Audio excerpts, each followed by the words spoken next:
On today's episode, we break down the incredible start for the Toronto Raptors on their regular season, Scottie Barnes All-Star level of play, and our coverage with the Raptors 905 down in Mississauga, all coming up next on Basketball North.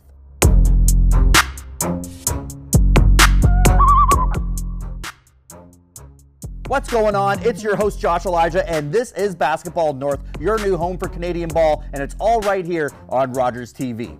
This episode is brought to you by Tyreke, downtown London's most desirable rental residences. For more information, scan the QR code on your screen or visit trycar.com. Tryeke knows London and has what you're looking for in ultimate urban apartment living.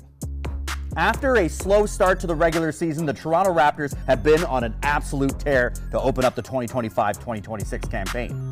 So far this season, they rank second in assists per game, third in field goal percentage, and sixth in three-point percentage, which is one of the biggest improvements from last year, where they ranked 23rd in the league. One of the keys to success for this Toronto Raptors squad is the depth of the organization and the meaningful contributions you see up and down the roster. And it all begins with their G League affiliate, the Raptors 905. We headed down to Mississauga, Ontario to give you guys an inside look on the road to the Six, and it's all brought to you by Yup Beer. Clean, crisp, and only 100 calories. For more information, scan the QR code on your screen or visit yupbeer.com to find a location near you.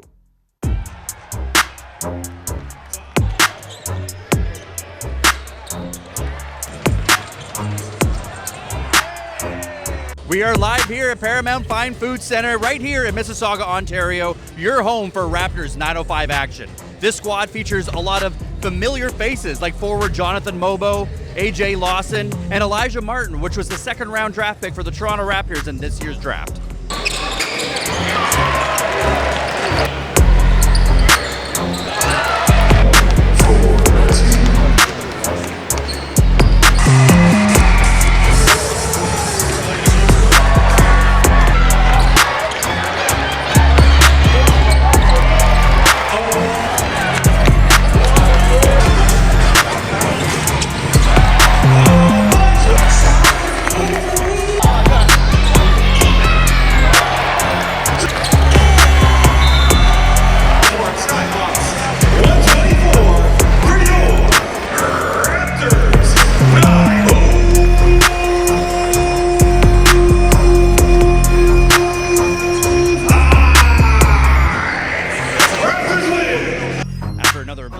For the Raptors 905, we had a chance to catch up with head coach Drew Jones, Julian, Reese, and Tyreke post-game.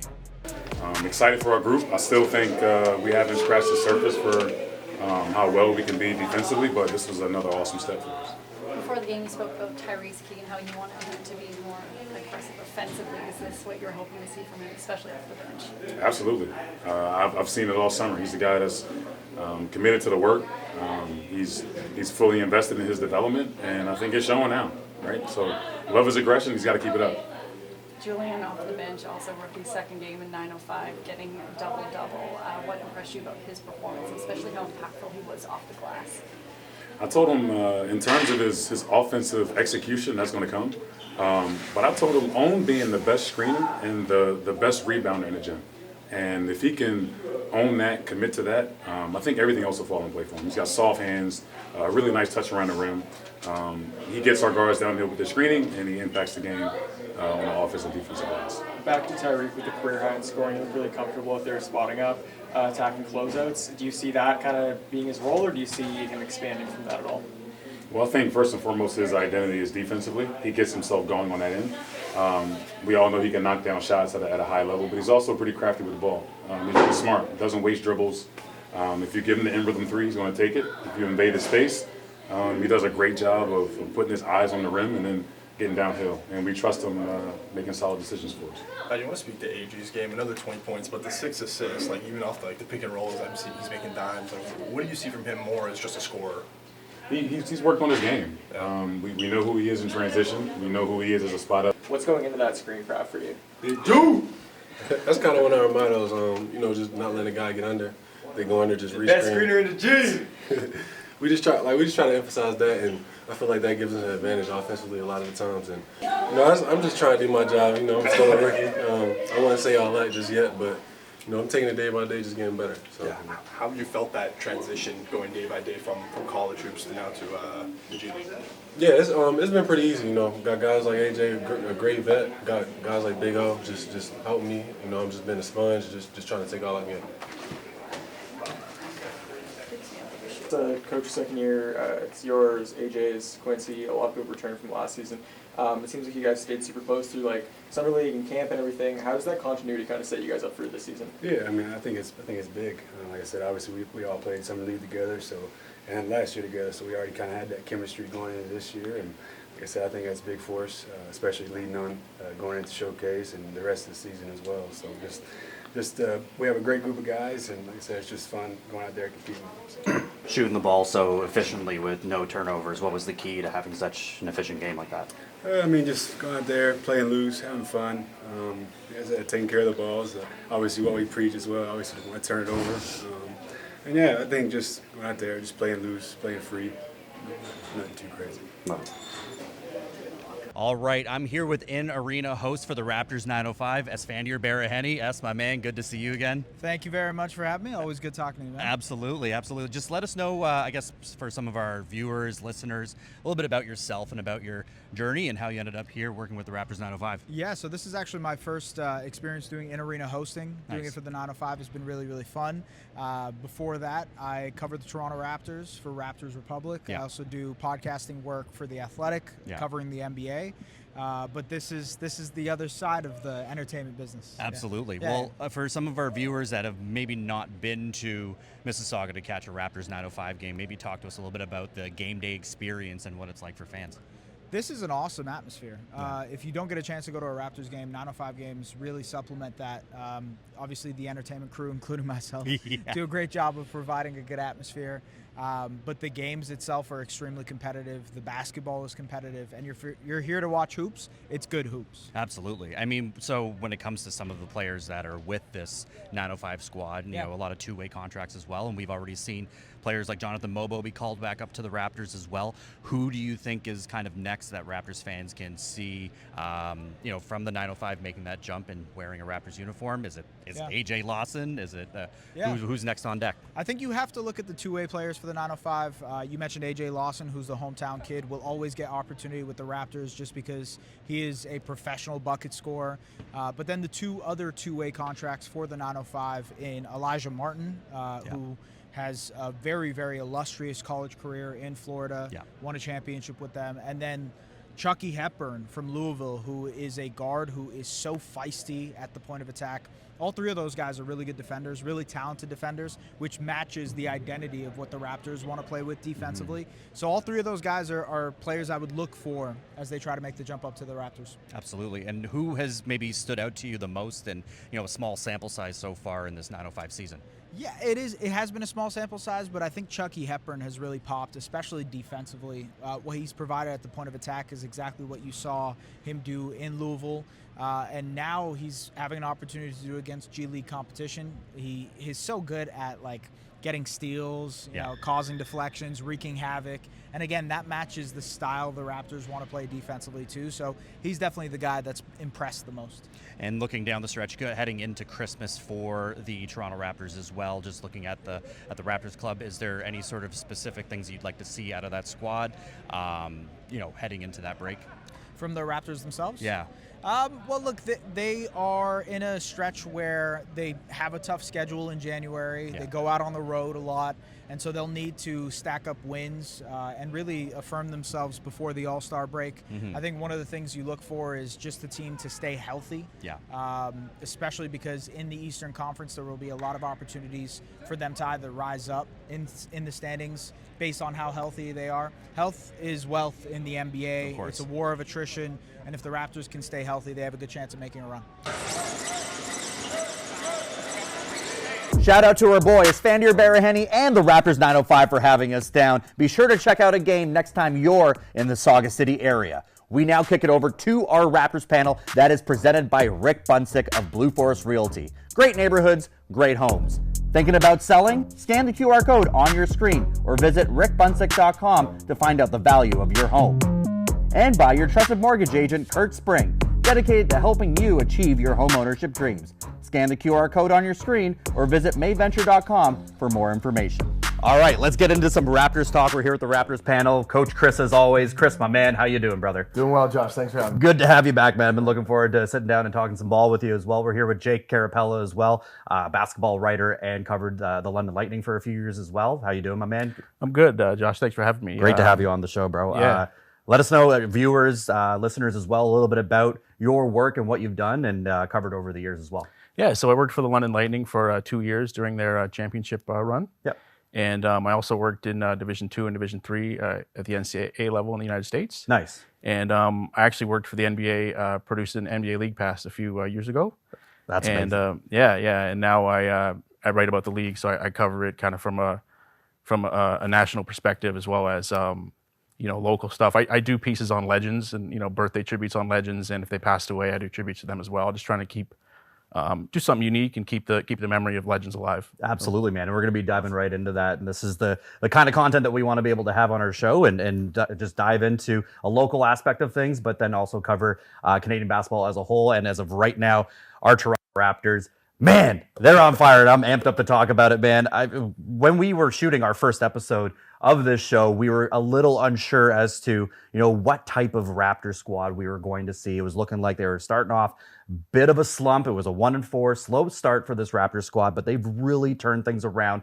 What are your initial takes and thoughts on the start of the regular season here? As now we're about a quarter of the way through the season. One thing that I like is that, obviously the roster's playing well. We'll get into that more, but they're taking care of business. I always say you beat the teams you should. So an easy narrative is that the East is weak. So they started out by having that Texas road trip. They're out, there for a while. They played a lot of road games, a little bit tough. Mm-hmm. But they're taking care of business night in, night out. Like every single time, it doesn't matter if it's Washington or if it's Charlotte or if it's a shorthanded Philly team, but they're getting it done. And they're winning when it matters. They're winning in winning time. And they're gelling well at the right time. It's really nice to see. Everyone has been impressive. You can take positive from each of them. Yeah. But yeah, I think they're taking care of business. Like we all know the East is a little weaker this year, Mm-hmm. and they look like they're rising towards the top. What would you say, just overarching view, maybe the key contributors that you've seen to the Raptors' success so far this season? Well, I think it's Brandon Ingram. I Yeah. think when you look at him coming in, I think that was going to be the question, right? Is he going to fit in? Mm-hmm. And with him just coming in and being the scorer and kind of taking over that role. And then you got Scottie Barnes, who does everything well, right? He's your in baseball they say 5-tool player, Yeah. right? He does everything. He fills up the stat sheet. And Quickly's playing well too. He's having a really good year. He surprised me. Yeah. And then I think overall, I think just their defense. I look at the first stretch of games when they got after that 1-4 start, they were allowing in the 120s, the 130s. Mm-hmm. But recently they've been down into the 100s, 110s. So when you ramp up your defense, and defense still wins. We saw with Oklahoma City and Boston. Still need great defenses, right? The last two Right. championships. So, Of course. their defense has really been impressive to me. Now let's drill down on all those players that you just mentioned as well. BI3, Brandon Ingram. I know you had a lot of thoughts on him starting the regular season, and obviously we've seen him now gel and even be more of a leader on this team than we were actually expecting as well. We hear him organizing team dinners, and it's just the morale is high right now in the Raptors locker room. And is there anything that you attribute to the Raptors' success aside from just playing winning defense and winning basketball? Aside from that, it's the alleviation of pressure for certain guys. Right. So as Jake mentioned, you have Brandon Ingram now that you can count on for 20, 25 a game. Isn't that nice though? I mean, because it's something that we didn't know where that scoring would come from last year as well. So, Exactly. Yeah. Because that just means you're putting more on RJ, Scottie, and Quick to be able to put the ball in the net. And now you have, we can just give this guy the ball and he can get us a bucket. Yeah. Right? Or he can create a double team, or we can kick it out for wide open looks or rotate for even better looks. So I think a very key is that Ingram's scoring has alleviated and allowed the other people to play more free and be able to share the ball better. Not only his scoring, but also defensively as well. We've seen him come up with some key steals and some blocks as well. So he's really, really drilling down on the defensive side of things as well, which is something that, from watching him on the New Orleans Pelicans, you don't really think defense first when you look at Brandon Ingram. But now let's focus on, a question was and has been, I guess, since this has now turned into the Scottie Barnes era of the Toronto Raptors. He is the face of the franchise, and we were questioning whether or not he is actually going to be that cornerstone of the franchise, and if he can carry that kind of burden. So far, he's not playing at an all-star level, but he is now playing at an all-NBA level. What are your thoughts, and what are you seeing differently from Scottie Barnes this season that's allowed him to find this continued success? Well, I think it's his team now, right? I think when they had Scottie, when they had OG Anunoby and Pascal Siakam, I thought it was a questionable fit. I was thinking to myself, you got 3 forwards who kind of all do the same thing, right? But I think now it's his team, and I think all NBA, you're kind of gonna look at it and you say they have the 65 game threshold, right, for the requirement for all NBA, and there's Evan Mobley, there's Paolo Banchero, there's Lauri Markkanen who's playing really well out in Utah, Chet Holmgren, right? So there's guys, but an all-star, I think he's definitely gonna be an all-star, Barnes, and I think also that the question is, will the Raptors have one or they're going to have two? I think Barnes and Ingram could both be all-stars. Oh, yeah. And especially depending on, how many games they win, right? I mean, last year, if they can do a 20-game improvement, last year 30 wins, if they can up that to around 50 or even high 40s, I think they could have 2 all-stars. But Barnes, it's his team right now, and he's doing everything. He's the catalyst, I think. He's allowing everybody to settle into their roles. I think everything starts and ends with him. But what do you think the difference is from this year? 2 things I'll say. One that I've noticed is he is really maximizing his mismatches.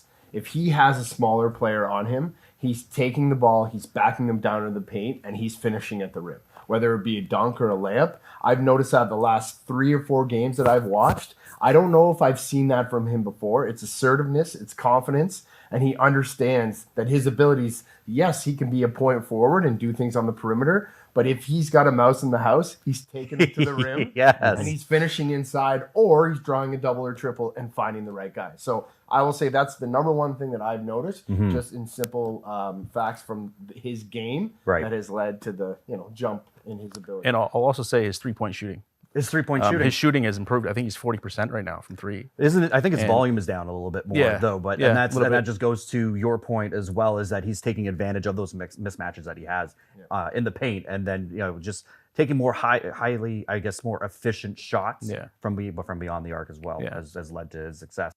Yeah, and I'd say pride in defense too. So you're talking about Ingram with some key steals and blocks late in games. We saw the Charlotte game recently end with that, within the last month of, his block saving the game at the end. I've noticed, if Pirtle's taking the first help, Barnes comes over as that help the helper, secondary rotation man, and he's protecting the rim just as well. And of course, his ability to get out in passing lanes. So I think it's pride on defense as well that has made his leap that much more evident. So when it comes to now, we're just going through the roster and seeing what has improved, and it's one that we definitely have circled, and a question that we had at the beginning of the season, especially for you, was Emmanuel Quickley and his shooting, and you weren't sure of how much of a knockdown shooter he can be, even though he is your guy. You do like him. You did have some pretty big question marks around him here. So is he making you eat your words a little bit at the start of the regular season here? 100%. I'll eat that crow all day long. I mean, my guy from Kentucky, why would I ever doubt? But, his shooting, that was the thing. I was like, I think he's, one of those guys that can initiate the offense, run the offense a little bit when, Scottie's maybe on the bench or playing a secondary role just in whatever they're trying to run. But he's been able to knock down threes. And that was my biggest question with Quickley. Is like when the ball rotates out to him and he's got the shot, I was like, I'd rather have like 3 or 4 other guys on the team shoot that. Now I'm very much eating my words. He's been able to knock that down consistently and in crunch time. And we've seen it happen in transition as well, where it's, sometimes they're not necessarily shots that I want to see him take all the time, but he has also, he's not shooting his way out of slumps anymore. And so we're not seeing, 1 for 7 stat lines from beyond the arc. It's definitely been great to see him just be more selective with his shots and knock down those open jumpers when he's had that opportunity. Now we look at our boy RJ Barrett, Canadian kid as well. We weren't sure what, if he was going to be maybe a trade chip. Maybe perhaps he could still be something that the Raptors explore at if they're looking to improve their roster. Towards the trade deadline throughout the regular season, if they need to address different needs. But right now he is Mr. Consistent. What have you seen from RJ Barrett's game that's really led to the Raptors' success here? Well, RJ's the guy, right? He's not. I mean, I had the same concerns, about the fit. I was like, they might trade him. Should they trade him? But he's a guy that can do a little bit of everything. You know, he gets to the free throw line. He can hit from the outside. He's one of your best slashers. He's one of your more athletic guys, right? And he's playing great. So I really like his fit right now. I think they got a really good dynamic going with him. I mean, for him to be able to give you 20 plus points any given night, and then to have Brandon Ingram and Scottie Barnes and Emmanuel quickly now, it wasn't a hot start right out the gate, but now you have 4. Sometimes even Jakob Poeltl can give you 20 as well. He can give you a good 20 and 10 as well. So, I mean, the entire starting lineup can give you 20 points at any given point in the night. But just to add maybe to RJ Barrett as well, I mean, what has allowed him to be so consistent so far? Again, going back to what I said earlier, it's the alleviation, right? Yeah. So adding Ingram, a bona fide scorer at an all-star level in this league, has enabled him to pick his spots. He's not forcing it. He's not feeling like, now I have to go one-on-one. Like Jake said, he's able to slash because there's attention elsewhere. So I think, again, the number one thing that's allowed him and quickly to do well, but specifically at RJ, is having a guy like Ingram, who's a bona fide star, to open up spacing. So now when we look at, I guess, the Brandon Ingram ripple effect and how it's affected the rest of the rotation, I'm going to throw you a little bit of a curveball here.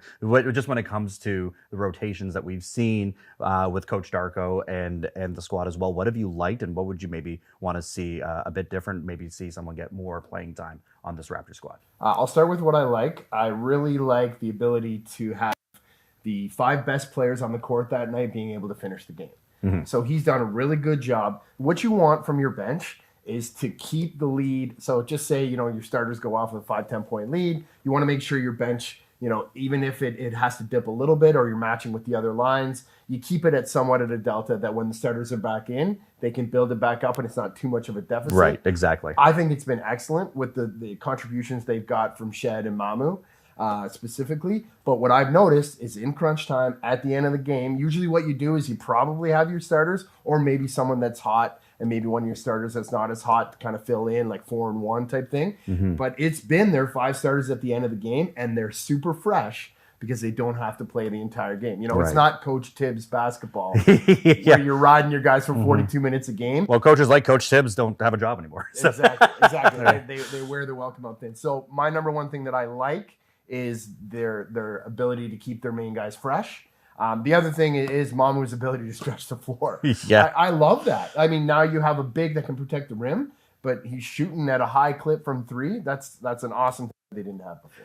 So now you look at this is maybe the second coming of the quote-unquote bench mob as well. And would you say Sandro Mamukelashvili is a huge part of that? Like, what are some of these other key rotation players that we're seeing coming off the bench here? Yeah, no, definitely. I think he's been their most impressive bench guy, other than Shed. I mean, Shed's a guy, he's averaging, I think, 5 assists a game. Absolutely. And the Raptors as a whole right now, they got 3 guys averaging over 5 assists. Yeah. So they're able to share the ball well. And Mamu comes in. He's impressive, man. His ability to run the floor. He's strong. He can finish in traffic. He can shoot. He can shoot the 3, which is something that we have wanted from a big man for quite some time now. Yeah, and I think Grady Dick too. I mean, he's a guy that could, in a different.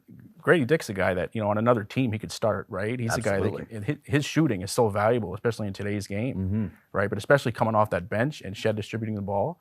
I really like their bench. I think they're set. I think maybe the one thing they might look to get is maybe a backup big man, like a true backup big man. Right. Yeah. Just for the playoff time when the game slows down, just to have that guy go against the bigs in the Eastern Conference in the playoffs. Yeah. But other than that, they got a really good bench. I mean, so now that we're on the topic of bigs, and we've had this discussion about whether or not the Raptors should have went a bit bigger in the draft, but now we have Colin Murray Boyles, and we've only had a small sample size of him so far as well. When Jakob Poeltl was injured at the beginning of the season, we saw a bit more runtime for Colin Murray Boyles, but some promising starts from him or some promising playing time. What have we liked from Colin Murray Boyles, and what do we want to see more of? I'd like to see more of a defensive presence. Again, he's a rookie. He's going to learn that. He's been decent, but I want to see him be able to, and I believe we mentioned this on our last episode, is, they compared him to a more athletic Draymond, someone who can guard all 5 positions. But it's key in the pick and roll game that if he's guarding the 5, then you're comfortable with him switching off on the 1 to be able to at least ice the screen a little bit to disrupt the team's flow off of that. So I'd like to see that a little bit more. The other thing would be consistency in health. It's probably just something he needs to get used to. Coming from college to the NBA is a whole new world. Yeah. So I think it's consistency, probably, conditioning things that the rookies pick up now that they're a pro. Yeah. To be able to be on the court. Because you need to maximize this. Like, it's great that he's a rookie, but you don't want to be like, oh, it's okay, like 2 or 3 years. Who knows? This could be the Raptors' window, especially with the East and the state that it's in. So I'd like to see him be able to make an impact now with that bench mob and to potentially play a role where he is in crunch time minutes.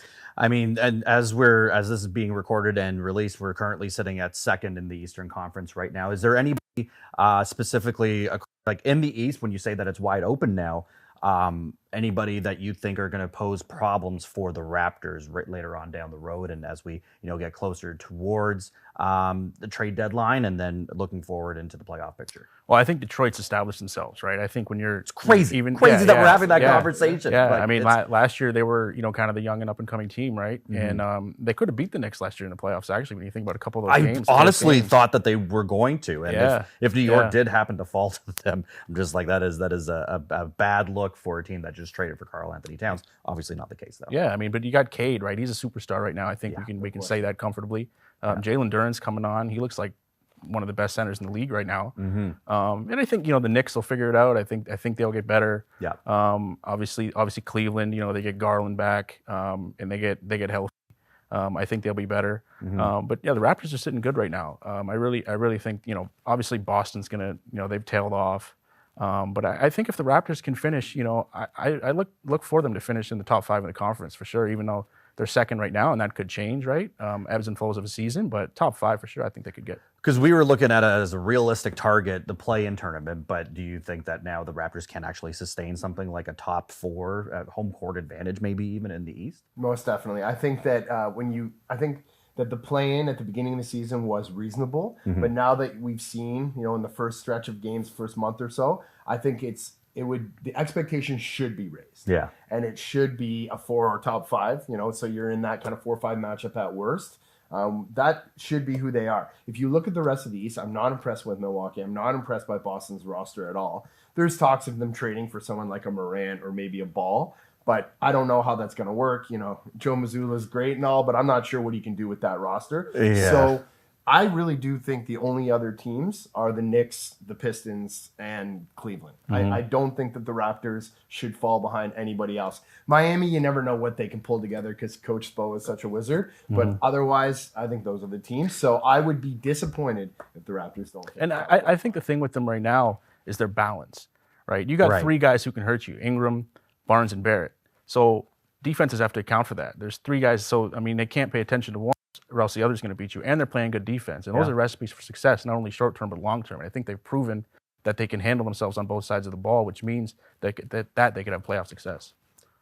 I'm just a little disappointed that nobody ever wants to talk about my Orlando Magic either. I mean, right. Well, you know what? I don't know. I knew I forgot a team. I think the Magic, if it depends on Paolo, right? He's out right now. He's got an injury. I think he's indefinitely out. But there's no timetable for his return, and so it's not really a good update because there is no update. But yeah, I mean, you look at Franz and the way that he's been playing right now, and we will be doing on-site coverage in Orlando come January as well. So be sure to tune in for that, as we'll be bringing you all your Toronto Raptors coverage south of the border in the Sunshine State as well. But yeah, I mean, all around, the Toronto Raptors are looking as a team that can not only be in the top 6, but a team that can have home court advantage in the playoffs. Again, lots of basketball to be able to play. There's injuries happen all the time as well. Are there any other keys that you want to see down the stretch when it comes to the playoff picture? We are getting a little bit ahead of ourselves, but it's something that we have to do. Exactly. Yeah, that's why we're here. I would say just a continuation of our discussion of the defense. I mean, right now they're like tied for 4th in the East in points per game allowed. So I think, especially with the start that Jake was mentioning earlier, when they were giving up 120s, 130s, now it's back in the 100s and 110s. I think you need to keep that going. Mm-hmm. And what I've seen is relentless effort in their rotations on defense and rim protection. So I want to see that step up even more. And the bench does a good job of that. Like, you can see guys like Grady Dick that are probably known for being an offensive player only. Yeah. Like, he's really getting in those passing lanes. He's playing that gap. Yeah. Secondary rotations are there. So that's the key. The key is to keep up with their defense, because I think their offense is just getting better game by game. Thank you so much for tuning in. Be sure to follow us on Instagram or subscribe to our YouTube channel, Spotify, or Apple Podcasts. And for more detailed analysis, visit RaptorsRapture.com for my latest pieces. I'm Josh Elijah. See you all next time.